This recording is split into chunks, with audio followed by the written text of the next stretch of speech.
Welcome to the Beauty Roaster. I'm your host Pinky, and today we're going to be doing a voiceover because I filmed this video and two others, and once I decided to edit, they had no audio. So I decided I'm going to do a voiceover.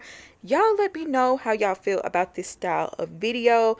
I don't plan on doing it all the time, but maybe when I'm in a rush or don't have time to sit down and film, I will do voiceovers. With all that being said, make sure you like, comment, and subscribe, and let's go ahead and get into this review of Summer House Martha's Vineyard. So we pick up with Summer, and she is storming in the house because she just had a shouting match with Jordan. And let me just say this, I do feel like she feels slighted by Jordan in some way. I think it's just like a power struggle though between the mean girls of the house.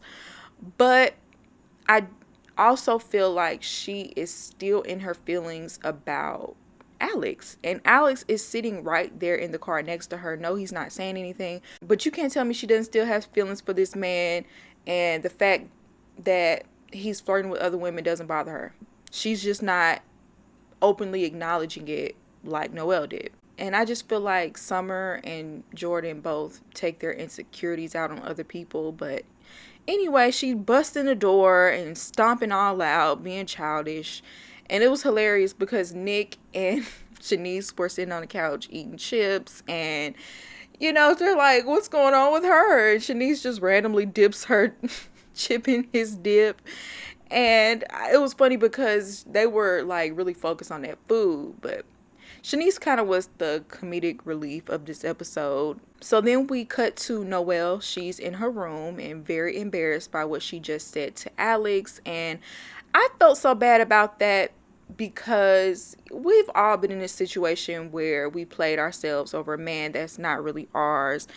And that's why I question her age. I still don't know how old she is, but she seems very young, and this situation is set up for her to fail anyway because Alex is the only single man, and Noelle obviously was going to gravitate towards him, and it's not right. We need more single men for the single women to mingle with. It's just creating, yes, we like the drama, but this is getting sad. So cut back to Summer. She is busting in Jasmine's room like, can I sleep with you tonight because I cannot share a room with Jordan? And just drunkenly going off all loud anytime anybody asks what's happened. I just need a effing moment. I just need a moment. And Amir tells her, girl, breathe, calm down. She's ranting about how Jordan is treating her, and she was like, well, I was just holding her while she was crying right before this dinner. And I'm just like, yeah, you're not a real friend to anyone here, because this is the same thing you did to Shanice.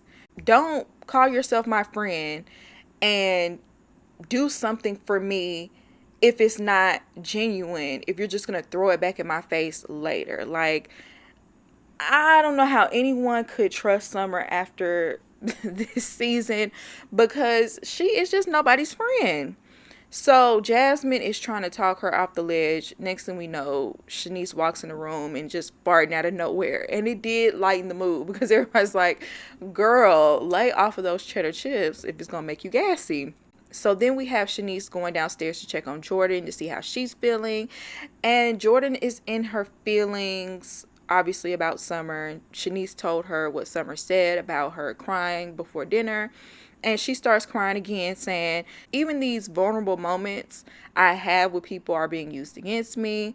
And, you know, it just goes back to her not feeling like herself with this wig on. And she's embarrassed about it and just feels exposed. And she's really upset that Summer would weaponize her pain to Jasmine, someone who she's not on the best of terms with. And it's like, girl, you need to be trying to be friends with Jasmine again, because I doubt Jasmine would have ever done this to you.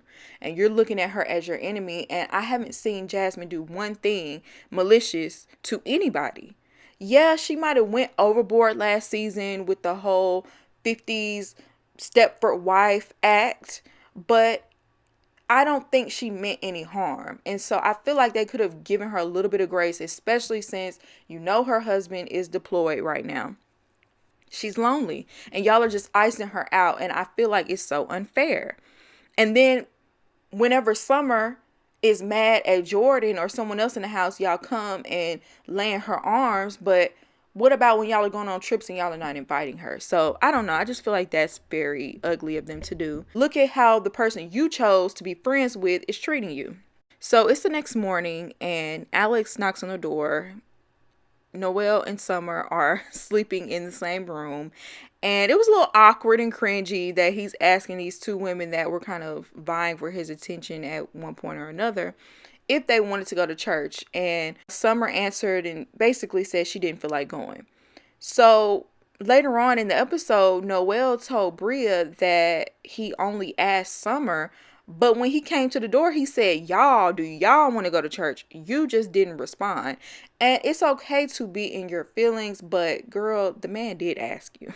So then we have Alex, Nick, Jasmine, and Shanice. They went to church, and Shanice literally took a bodycon dress and threw a matching blazer on top and said she looked like a grandma. And I'm like, ma'am, just because this is the most amount of clothing that you have worn this summer does not mean you look like a granny. All your legs out. You could tell that she does not or has not attended church much in her life, because she was asking, well, how long is church? And girl, especially with a black church, there is no set time, what time you're getting out of church, because when that spirit moves, you just lose all sense of time, right?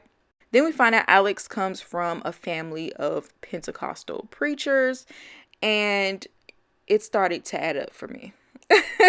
Mind you, my grandmother was a preacher, so, I was in church almost every day. So I grew up in church, and I know PK's exactly like Alex. He presents like a sweet, nice young man, and that's the one you should marry. But he just uses his charm to mask his toxicity. Most likely, he's juggling many women in the congregation. So then we have Preston pulling Summer to the side and letting her know that Jordan felt like she used her alopecia against her.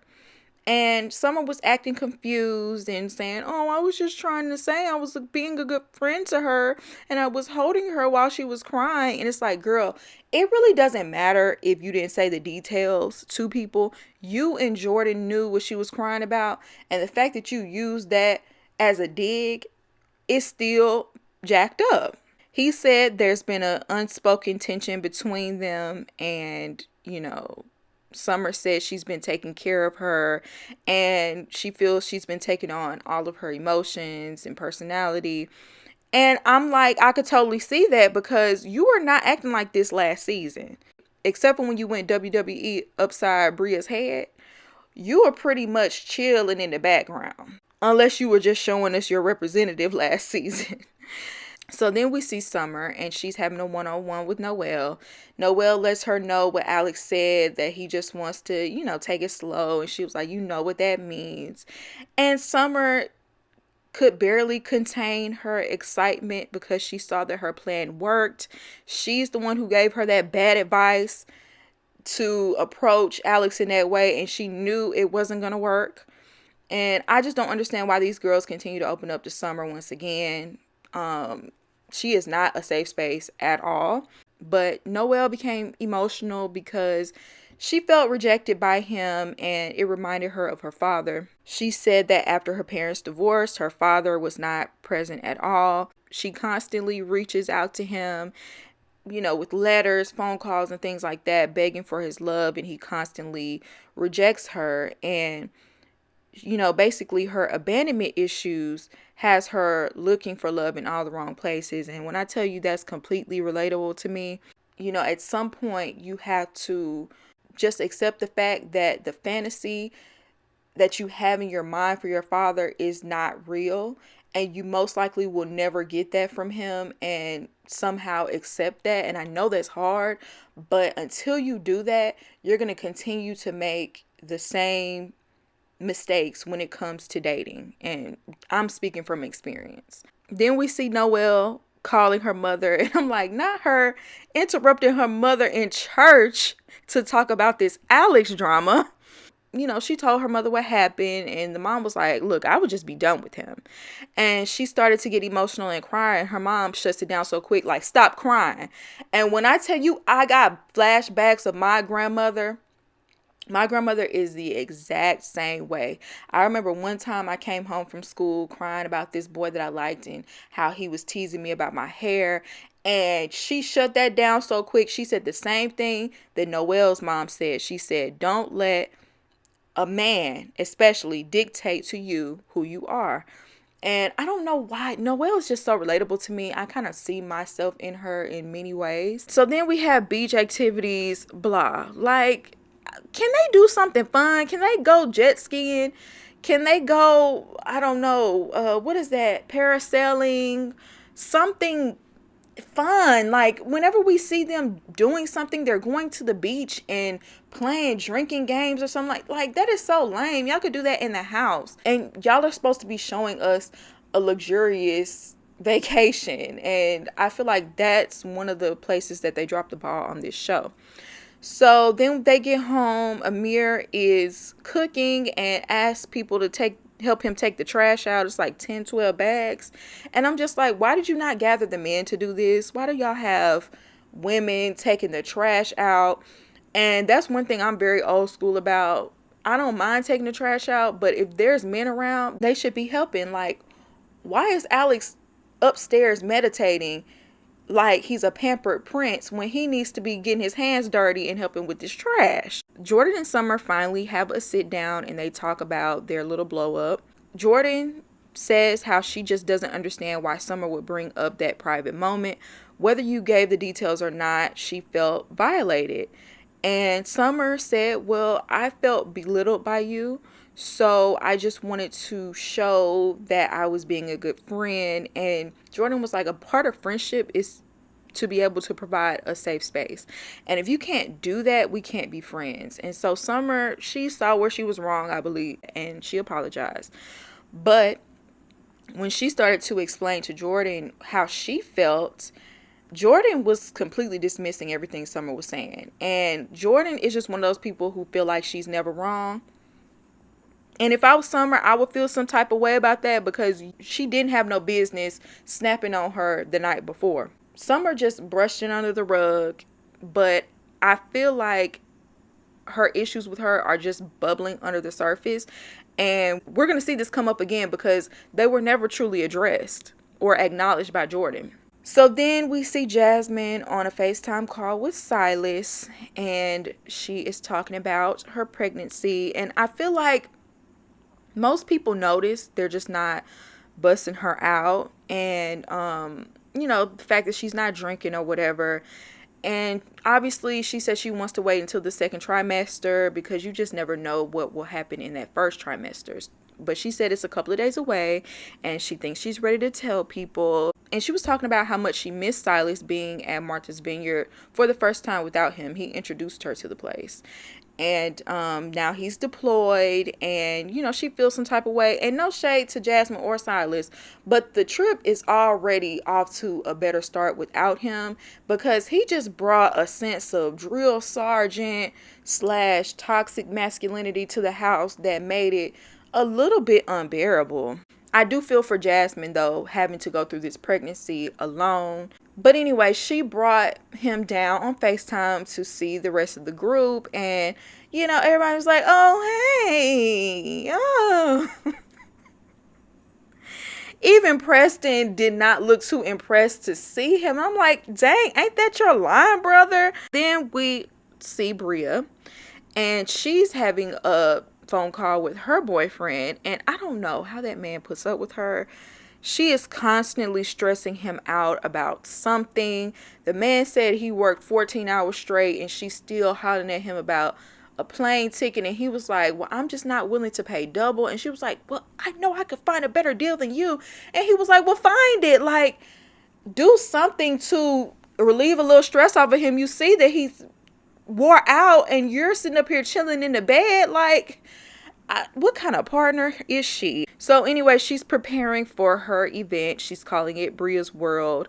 Summer said that it looked more like Coachella when everybody has left. Summer is so shady. If they have a reunion, all of them are jumping her. Anyway, it did look very underwhelming. Uh Even her entrance with the alpacas, it's like, girl, what's the point? Everything, it was a carnival with no carnival. It was Coachella with no Coachella. It just, something was missing. I don't know if they overheard her on the phone with Simon or knew they was arguing, but they asked whether he was coming to visit this time around, if and how long he was staying. And she was just like, I don't want to talk about it. And it's like, girl, they were asking a very non-invasive question. She was talking about how, yeah, I like to keep my relationship private. If we're arguing, I don't have to let everybody. Nobody asked you that. They asked whether he was coming or not. So I guess that's the answer. I guess he ain't coming because y'all into it. And then Amir, he's talking about his girlfriend. When I tell y'all, Amir brings absolutely nothing, but maybe he's the butler. He's the shoulder to cry on. He'll take the dog for a walk if you need him to. Like, he feels like a glorified crew member. He adds nothing to the show. The girlfriend ain't even there to cause no drama. Like, I'm tired of him talking about how jealous she is. That's annoying too. We see a quick clip of Noelle plucking Jordan's wig, and I thought it was really cute because she was encouraging her and her confidence. So the next thing you know, they go out to dinner, and Alex points out that Jordan has been really quiet lately. And you know, he was saying, like, during conversations, he really doesn't hear her voice. And I'm like, well, have you been paying attention? Have you been around? I feel like Jordan's voice has been heard plenty.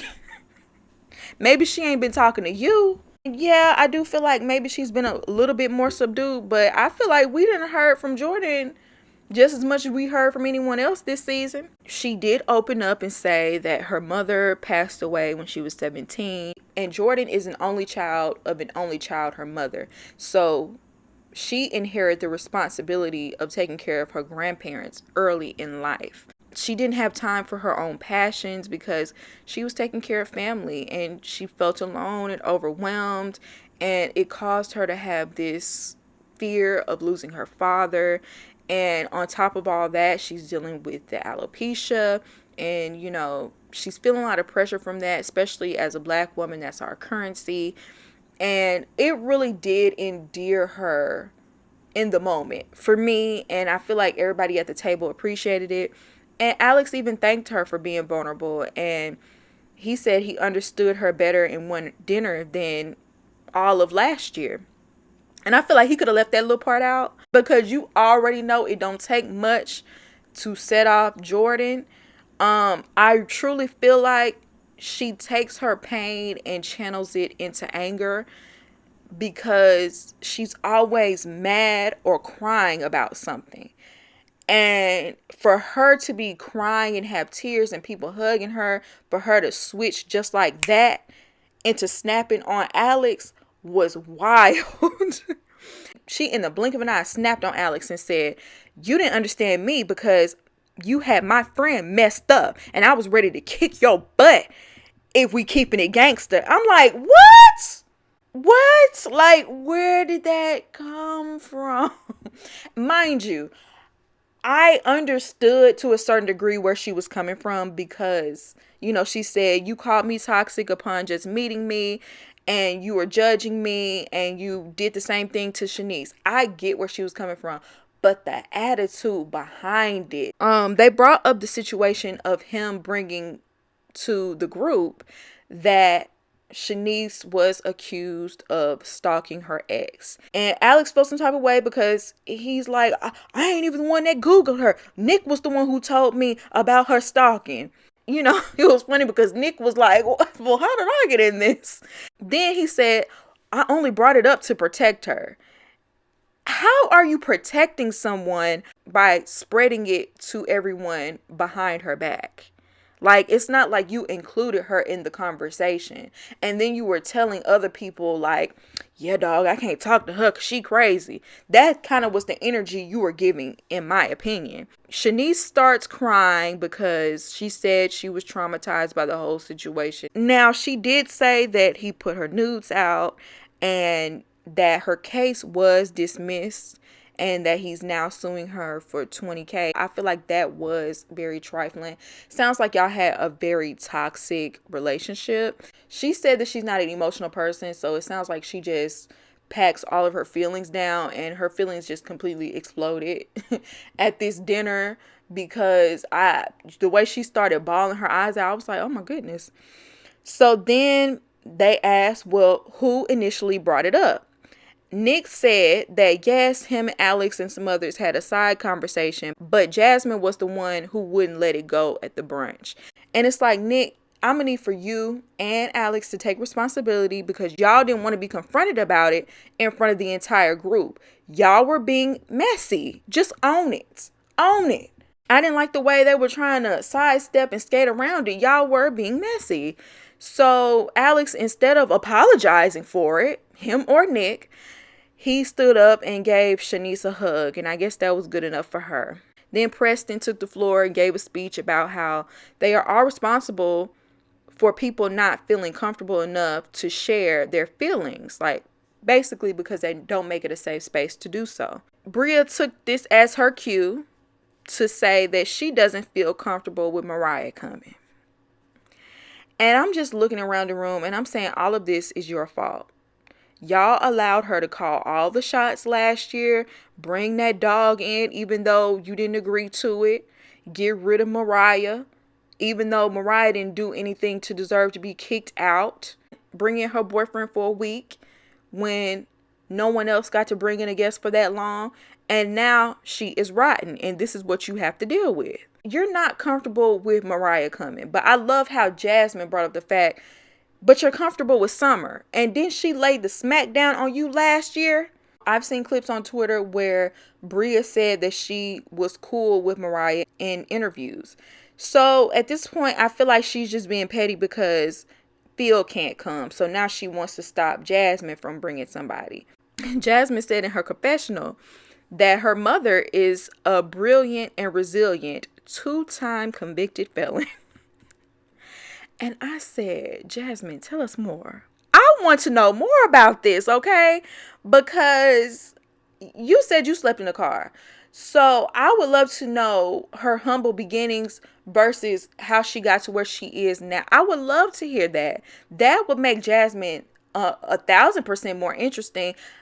Even bring her mama there to visit, child. I want to know more, all right?